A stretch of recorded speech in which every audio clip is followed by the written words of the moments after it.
কি নাম আপনার? মোহাম্মদ বাবু। বয়স কত? বয়স 49। জি বলেন, যেখান থেকে বলতে ইচ্ছে করে। আমাদেরকে বাবু আজকে তার গল্প শুনতে এসেছেন। জি। আমার 1997 সালে আমার স্ত্রীর সাথে আমার বিয়ে হয়েছিল। 1997 সালে কি করতেন আপনি এই সময়টাতে? আমি এই সময়টায় একজন গাড়ির কন্ডাক্টর ছিলাম, বাস কন্ডাক্টর। বাস কন্ট্রাক্টর। বিয়েটা কিভাবে হলো? পরিচয় কিভাবে? আমার আব্বা আম্মা করেছে ও, অ্যারেঞ্জ ম্যারেজ। অ্যারেঞ্জমেন্ট। আচ্ছা।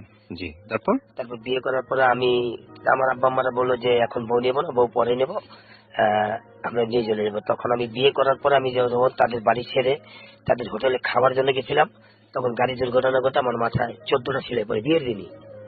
আমার মাথায় 14টা সেলাই পড়ার পরে আমি ঢাকা চলে আসি।